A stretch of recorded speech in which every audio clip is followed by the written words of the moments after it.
This week's video is part of a YouTube channel Mother's Day collaboration.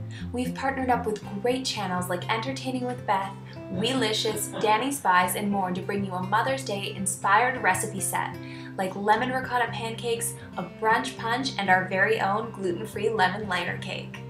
Mother's Day falls in May, which is also Gluten-Free Awareness Month, so we thought it would be fun to showcase this delicious lemony cake that's perfect with a cup of tea in the afternoon or as a summer-inspired dessert. Let's get started. Let's start with the cake.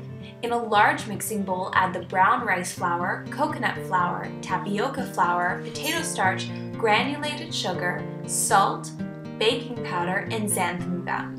Now, xanthan gum is the binding agent that acts like gluten and makes sure that our cake comes out springy and tender. To the mixing bowl, we're going to add our wet ingredients. This cuts down on dishes and saves us a step. We'll be adding in our canola oil, fat-free yogurt, milk, pure vanilla extract, and the zest of a whole lemon. Remember, you can get all the measurements on our website, www.thehotplate.com. Using an electric beater, mix that all together until it's just combined. We don't want to overmix the cake. Now mix in one egg at a time and make sure to beat thoroughly because this helps to get a nice, fluffy, and tender cake. Now for the cake pans. So I just realized that we only have one 9-inch cake tin in the kitchen today. So if you have two 8-inch cake tins, I would suggest using those instead. We'll be using this one 9-inch cake tin, which also works. So we'll grease the tins and then line the bottom with parchment paper. Make sure to spray the parchment paper a little bit too, since this helps to prevent any sticking. Add the batter and then smooth it out with a rubber spatula to make sure that it's evenly over the entire pan, and give that whole thing a few bangs against the counter to get out any air bubbles. Now, gluten-free batter is a little bit stickier than traditional cake batter, so don't worry if the texture is a little bit different than you're used to.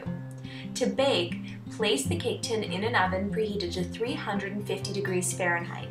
Now, I'm going to bake this one cake for almost 50 minutes, but if you're using the two 8-inch cake tins, then this should only take about 30 minutes. While the cake gets lovely and golden brown, let's make the frosting. I love cream cheese frosting, so in a bowl, we're going to start by whipping cream into stiff peaks. Now, it's best to use cold beaters in a cold bowl since this speeds up the process. In another bowl, we're going to beat together the cream cheese, powdered sugar, a little pure vanilla extract, and more of that amazing lemon zest. Once combined, start beating in the whipped cream in batches until it's completely incorporated, and you'll get a lovely, fluffy cream cheese frosting. We'll cover it with plastic wrap and just go ahead and refrigerate it until you're ready to use it. And this could even be prepared about 2 to 3 days in advance. Since I only had one cake tin, I'm going to need to slice my cake in half. But if you have the two cake tins, then just go ahead and skip this step. Once we've done that, we'll go ahead and we'll spread the center of the cut cake or just the top of one of the completed cakes with lemon curd. Now, lemon curd is an amazing, delicious ingredient, but if you can't find it or you don't feel like making it, you could also use lemon pudding for this step. Now top with the remaining cake half, and then using that frosting we made before, go ahead and spread it all over the top of the cake. Now you could, decide to ice the edges as well, but I thought that this would look lovely and springy if we could see all of that lovely lemon curd inside and have the frosting just oozing down the sides. Last up, I'd just like to add a few decorative pieces of lemon so that we know that this is a gluten-free lemon layer cake. This cake will definitely put a smile on any mom's face. We hope you enjoy.